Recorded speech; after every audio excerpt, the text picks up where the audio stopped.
Olá pessoal, aqui é o professor Marco Aurélio do IFRO Campus de Paraná. Espero que vocês estejam bem e estejam prontos para mais uma aula de Física. E o tema de hoje, como o vídeo inicial já sugere, é sobre eletricidade, mais especificamente a eletrostática, cujos detalhes veremos daqui para frente. Então vamos lá para a nossa aula de hoje.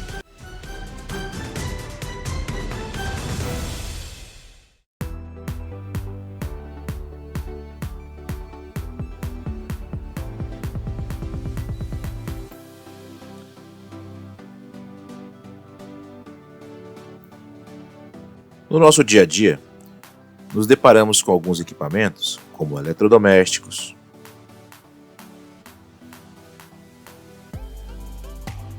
nossos computadores e smartphones, ou até mesmo nossos aparelhos de TV. E observamos que para que eles funcionem, alguma coisa precisa acontecer. E se você perguntar para qualquer criança, certamente ele vai te dizer que precisa de energia, ou de uma coisa mais específica chamada eletricidade. E é exatamente sobre isso que vamos trabalhar agora. No nosso estudo de física, a eletricidade é dividida em duas partes: a eletrostática e a eletrodinâmica. A eletrostática é o estudo das propriedades e do comportamento dos campos elétricos de cargas elétricas ou fontes de cargas estacionárias, ou seja, em repouso. Por sua vez, a eletrodinâmica estuda essas cargas em movimento. É o conceito de corrente elétrica, que vamos estudar depois. Agora, vamos nos ater à eletrostática.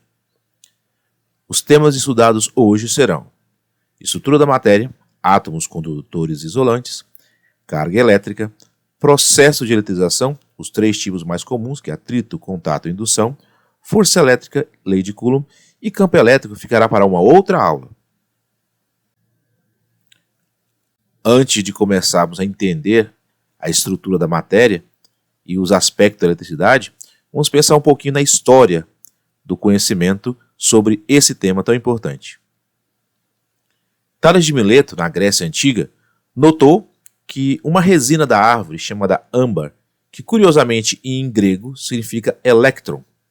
Essa resina, quando atritada, ela conseguia atrair pequenos objetos, como um pedaço de papiro ou penas.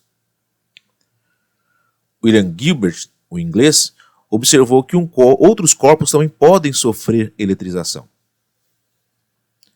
E Otto von Guericke constatou que existe atração e repulsão. Ele foi o criador da primeira máquina eletrostática que foi documentada. Stephen Gray, da Inglaterra, enunciou as propriedades de isolantes e condutores, que veremos mais para frente.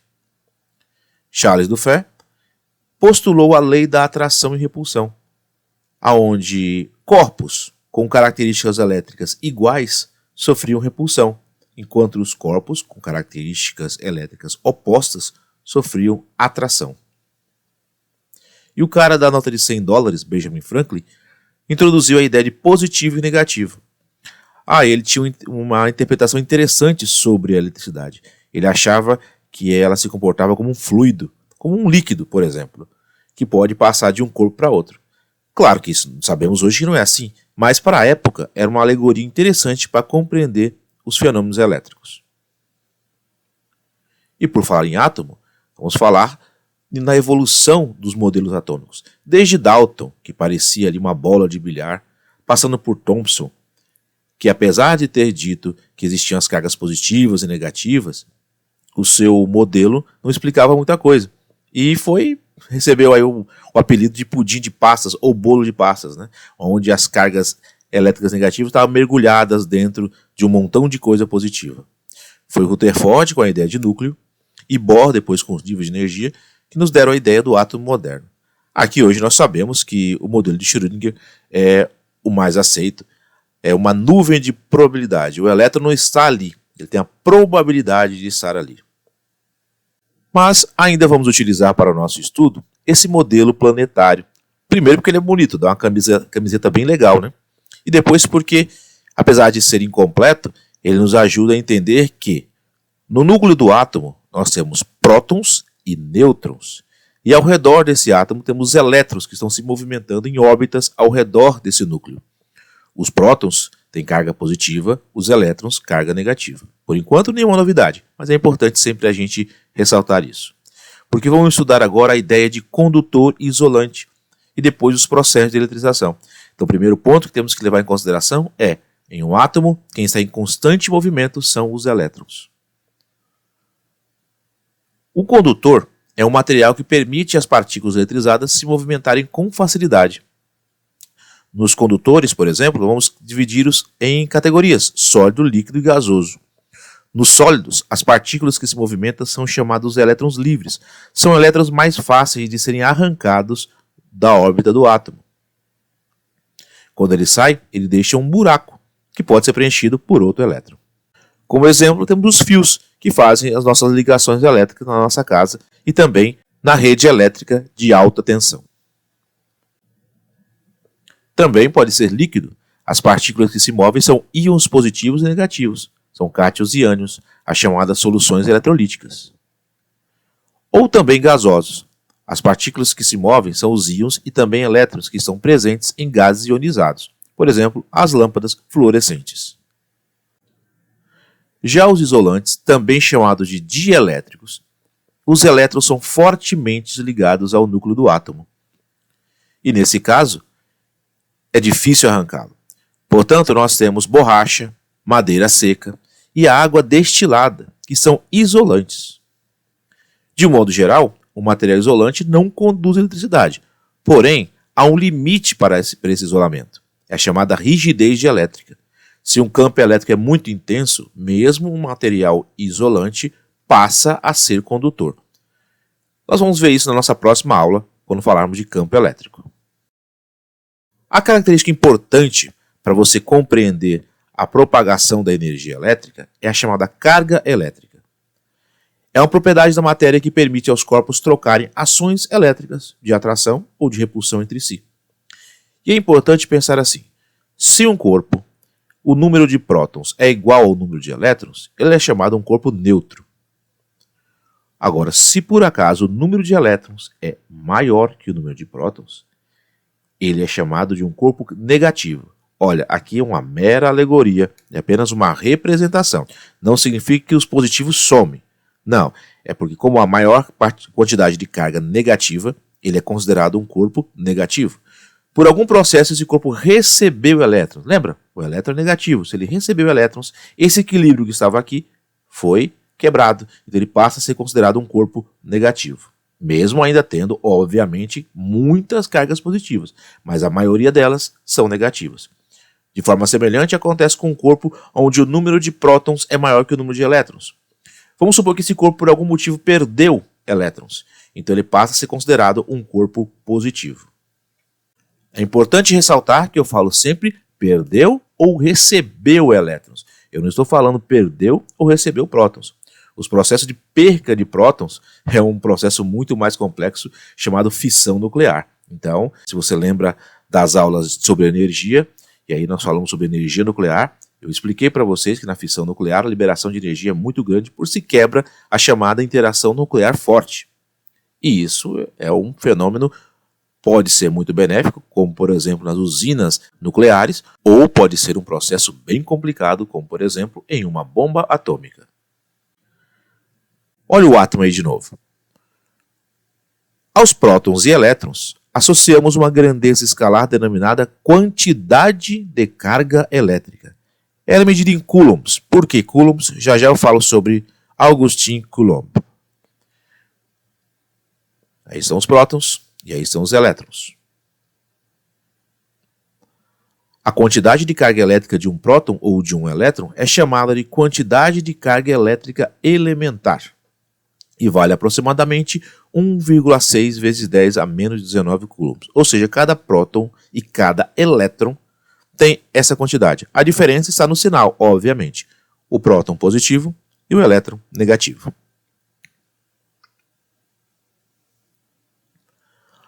Essa quantidade de carga elétrica pode ser calculada em função da quantidade de partículas, o número de prótons e o número de elétrons, representado pela letra N.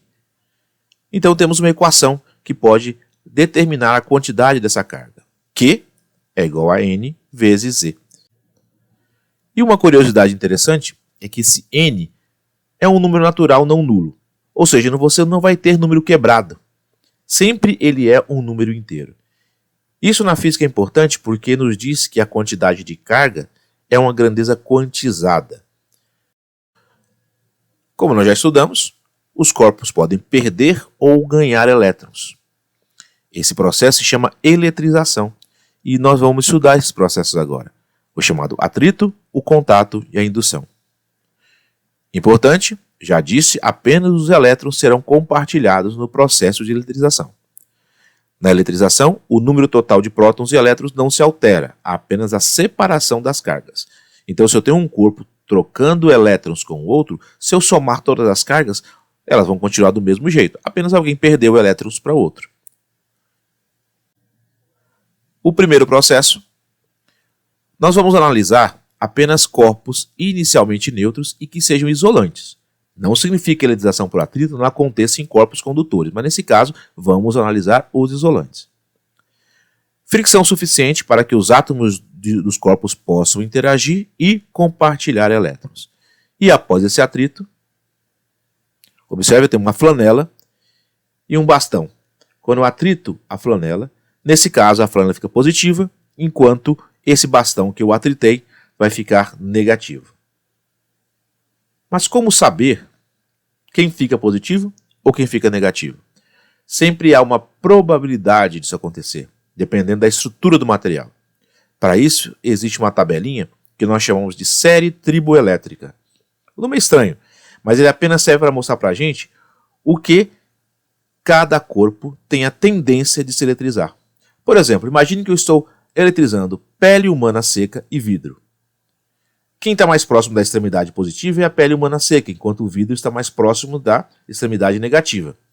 Então, há uma chance, apesar de pequena, de que a pele humana fique positiva e o vidro negativo.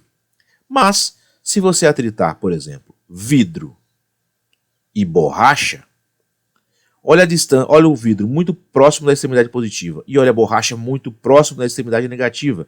Portanto, há uma tendência maior da borracha se tornar negativa e o vidro positivo. Então é quase certeza que atritando um com o outro, o vidro se torne positivo e a borracha se torne negativa. O próximo tipo de eletrização é por contato.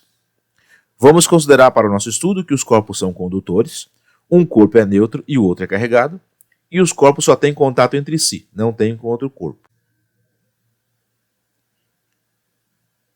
Quando eles se tocam, há o compartilhamento de elétrons. Os dois adquirem o mesmo sinal.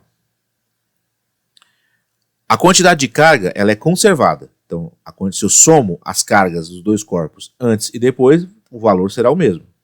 Vamos ver um exemplo para corpos idênticos. Então, eu tenho dois corpos idênticos, um positivo e um neutro. Ao tocar um no outro, o corpo neutro vai perder elétrons para o corpo positivo, porque a atração é muito grande por ele estar carregado positivamente.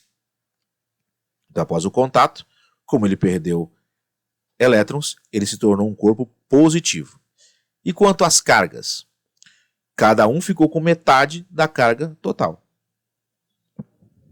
E se eu tivesse dois corpos idênticos positivos, com cargas Q1 e Q2, após o contato, o resultado dessas cargas será que cada um deles terá metade da soma das cargas dos dois. Então, Q1 mais Q2 dividido por 2. O próximo processo de eletrização é por indução. Agora eu não vou atritar e nem vou tocar. Considere que um corpo neutro e um corpo eletrizado. Não há contato entre o corpo indutor e o corpo a ser induzido. Então vamos ver a primeira situação. O corpo neutro isolado. Sei lá, está em cima sobre uma base de plástico, de madeira, né? Então não tem contato com nenhum condutor que possa eliminar ou receber elétrons. Quando você aproxima um corpo positivo, o que acontece? Um reordenamento das cargas, de modo que a carga negativa fica mais próximo do corpo indutor, que é positivo. Se é o contrário, se aproxima um corpo negativo, as cargas negativas são repelidas, então eu tenho novamente um reordenamento das cargas em cada corpo. Notem que na indução o corpo não vai mudar de sinal. Ele permaneceu neutro, por exemplo, porém as cargas foram reordenadas. A importância do aterramento. O que é o aterramento? Não sei se vocês já viram esse símbolo em algum lugar, ou se já se questionaram para que serve o terceiro pino, esse pino do meio de uma tomada. É o sistema de aterramento. Eles cravam uma viga no chão, na terra mesmo, e é um fio, geralmente na cor verde e amarela, né? Eles padronizam um pouco, e ele deveria, pelo menos, percorrer toda a casa. O objetivo dele é, quando houver uma sobrecarga, ele escoar para a terra o excesso dessa carga. Então, as variações de tensão elétrica nas residências, ou na indústria, ou no comércio, são descarregadas no solo, nessa haste, que pode ser assim, que não é muito recomendado. O mais recomendado é num recipiente no solo. É um cano, uma espécie de um cano, e essa haste é enterrada. Isso aí evita, por exemplo, que animais ou crianças mexam nele. Apesar de não ser tão perigoso apenas quando há uma descarga. Sabe aquele fiozinho verde do seu chuveiro, que você não sabe o que fazer com ele? Pois é, aquilo deveria ser o aterramento. E se eu não tenho, professor, o que eu faço? Bom, então isola esse fio e deixa ele ali. Mas saiba que quando se tem um chuveiro aterrado, o risco de choque é menor. Mas se a sua casa não tem aterramento, infelizmente não se pode fazer nada. O que você não pode fazer é isso aqui. Isso não é aterramento. Então, por falar em aterramento, vamos aterrar um corpo inicialmente neutro, vamos aterrá-lo, um fio levado à Terra. Lembrando que na Terra tem inúmeros prótons e elétrons. Ele está neutro. O que acontece se eu aproximar desse corpo neutro, aterrado, aproximar dele um indutor negativo? Ele vai repelir elétrons pelo fio que vão chegar até a Terra. Logo, após essa eletrização, aquele corpo se torna positivo, já que ele perdeu elétrons. De forma semelhante, o que acontece se eu aproximar um corpo positivo desse corpo aterrado? O indutor vai atrair elétrons da Terra através do fio, fazendo com que esse corpo se torne negativo.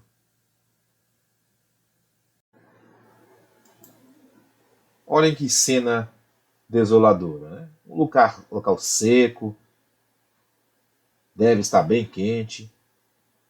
E aí eu coloquei essa imagem para exemplificar o que acontece quando você está nesse tipo de ambiente.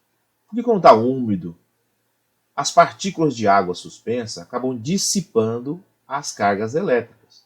Isso dificulta os processos de eletrização. Agora, em ambiente seco, a eletricidade chamada estática ela é mais intensa.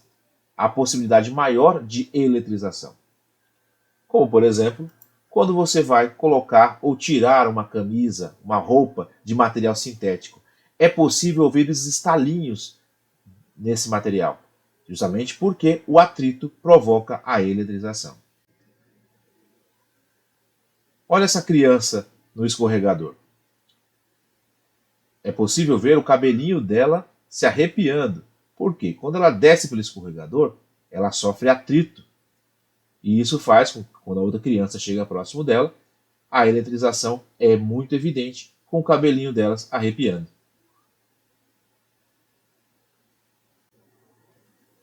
Já perceberam quando se vai ao supermercado e passa perto desse rolo de sacolas, na parte de verduras e frutas? O cabelo do braço arrepia. Da mesma forma, quando você chegava perto das TVs mais antigas, aquelas de tubo, ou monitores de computador também antigos, os pelos do braço também arrepiavam. Isso é efeito da eletricidade estática acumulada nesses elementos. Um técnico de eletrônica precisa tomar muito cuidado, porque os equipamentos que ele está manuseando são muito frágeis eletricamente. Então, o seu próprio corpo é carregado de eletricidade estática e pode danificar esses equipamentos durante o manuseio. Uma das alternativas é utilizar as chamadas pulseiras que dissipam a eletricidade estática. Eles colocam no pulso e conectam ela em alguma parte para descarregar esse excesso de eletricidade estática e assim não danificar os equipamentos dos computadores, dos celulares e outros equipamentos eletrônicos que estão consertando. Esse vídeo mostra uma fábrica de sacolas de plástico. As bobinas estão sendo enroladas, então há um atrito muito grande entre as partes do plástico e os metais. Tanto que é necessário um cuidado especial com isso. Então observe, por exemplo, que as bobinas são grandes. Manuseá-las sem equipamentos específicos poderia gerar choques elétricos mais intensos e até mesmo incêndio. Por isso, equipamentos de segurança em fábricas de plástico, de tecido, de papel são muito importantes para que a eletrização não provoque esse tipo de acidente. Tá vendo aquelas anteninhas que tem na asa do avião? São chamados descarregadores de eletricidade estática. O nome já explica exatamente tudo. Durante a viagem, o avião sofre atrito com as massas de ar e isso faz com que ele fique eletrizado. Isso poderia atrapalhar as telecomunicações ou até mesmo o sistema elétrico da aeronave. Então, essas anteninhas servem para dissipar essa carga. Outro aspecto interessante de ser observado é durante o processo de reabastecimento das aeronaves.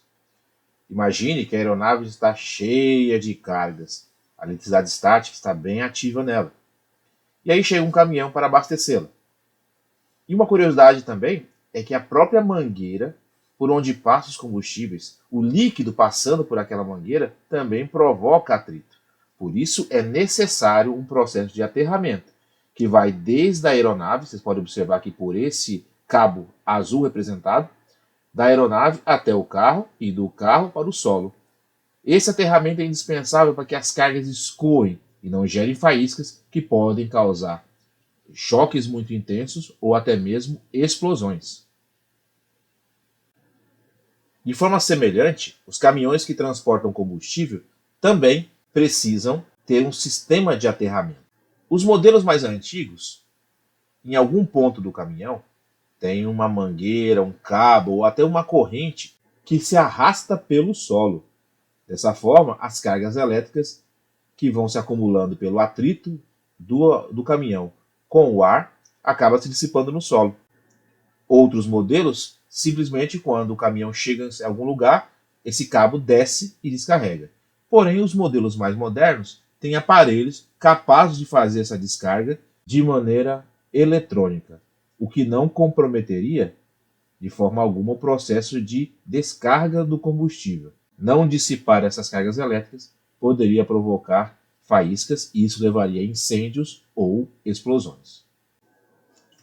Outro exemplo interessante de manifestação de eletricidade estática são as impressoras, ou fotocopiadoras, ou xerox. Nas fotocopiadoras, uma espécie de lente faz a leitura da imagem original.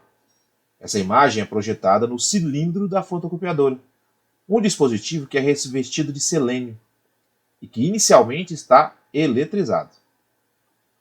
Os locais onde as imagens, letras e outros caracteres são projetados continuam eletrizados e o restante é descarregado. Daí, no cilindro, as partes carregadas atraem o toner, que é a tinta da fotocopiadora. O papel, quando passa pelo cilindro, é impresso com a imagem. E aí, finalmente, é fixado no papel por aquecimento. E aí se obtém a cópia necessária.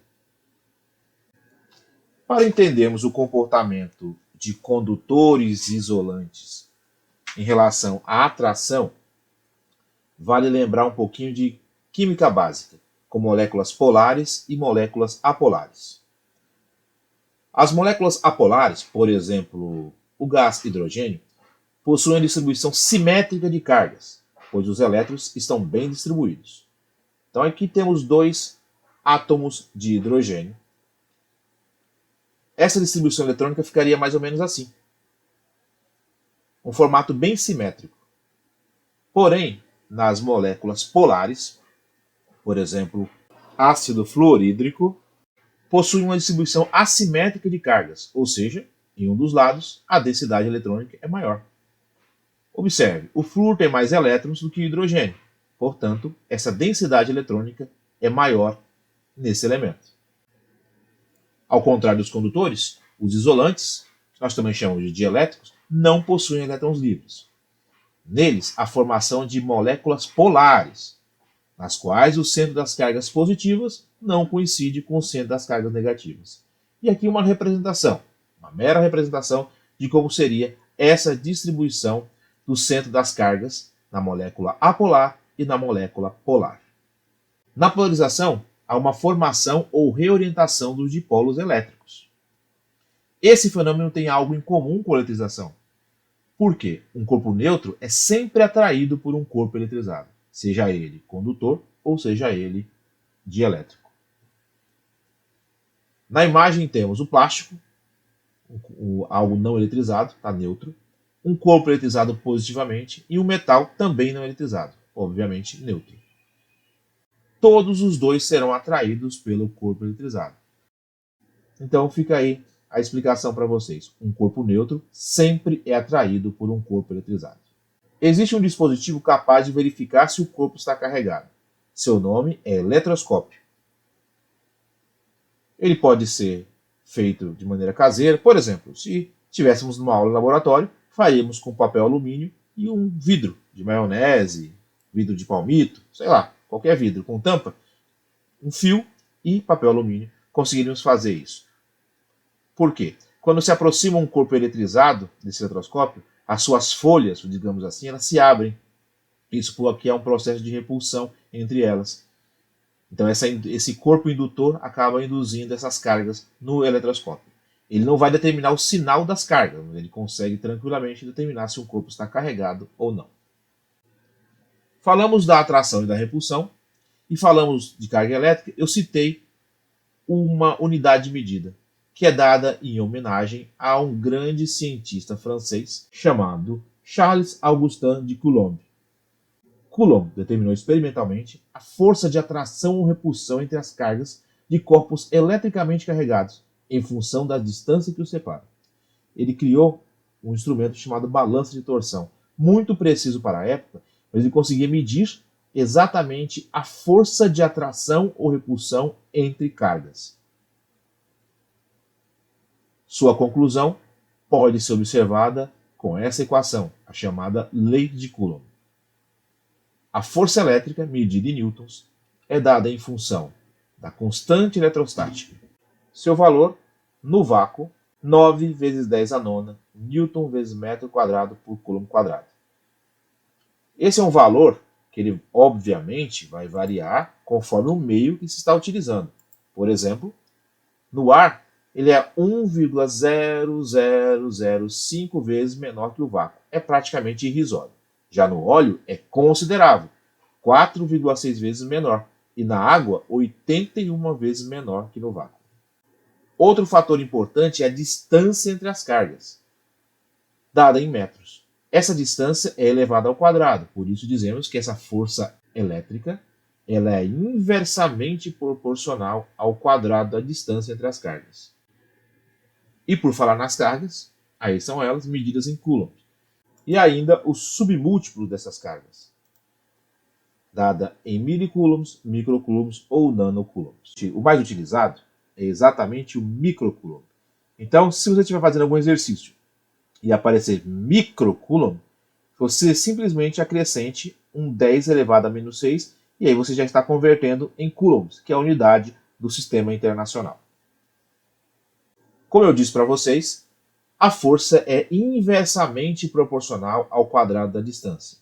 Portanto, para uma distância d, temos uma força F.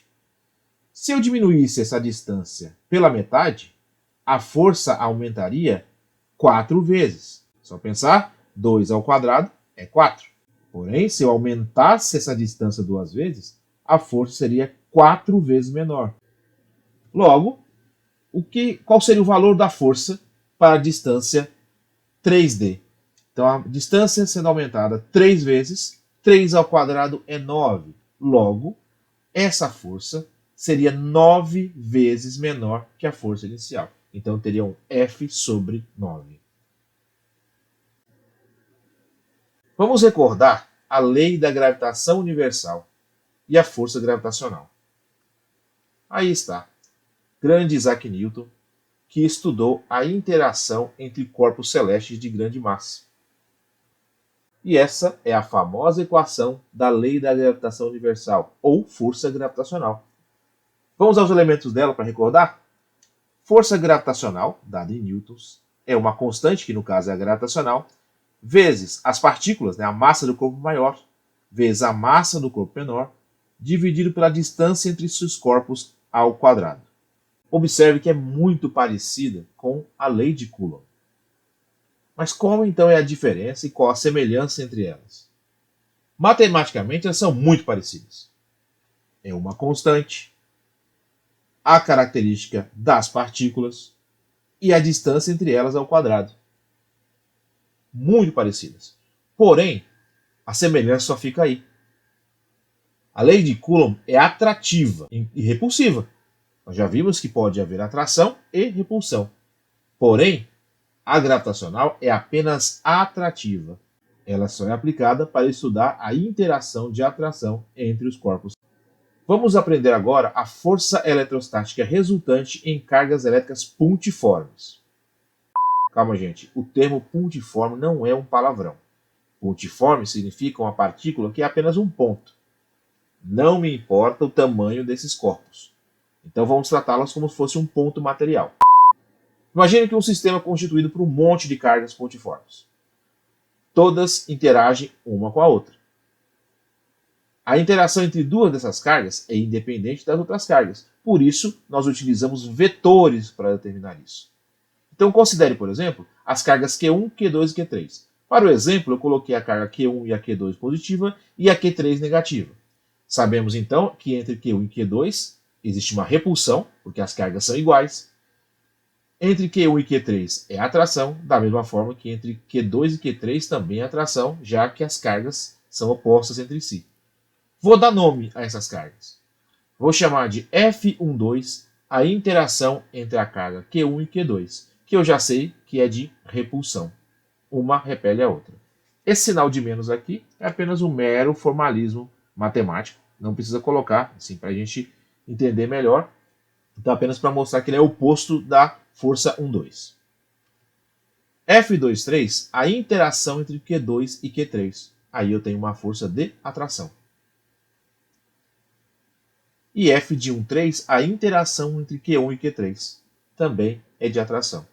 E agora, se eu quiser saber a resultante dessas forças, eu vou calcular em cada uma dessas partículas. Por exemplo, em Q1, se eu projeto ali, eu faço a regra do paralelogramo, lá dos vetores, eu terei ali a força resultante. Vou chamar de força resultante 1. Em Q2, do mesmo jeito, faço a regrinha do paralelogramo e tenho ali minha força resultante 2. Por fim, Q3 da mesma forma, faço as projeções de cada um dos vetores no outro, e aí eu tenho, pela regra do paralelogramo, F3. Mas de um modo geral, você precisa lembrar de alguns aspectos dos vetores.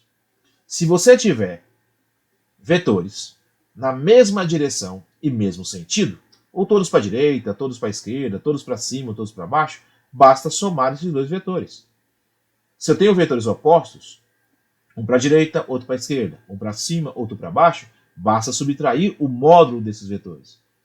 Se eu tenho vetores que formam um ângulo de 90 graus, ou seja, um é vertical, outro horizontal, por exemplo, se formam 90 graus, eu aplico o teorema de Pitágoras, onde a força resultante será a hipotenusa desse triângulo. Bom, nesse momento, você tem duas opções.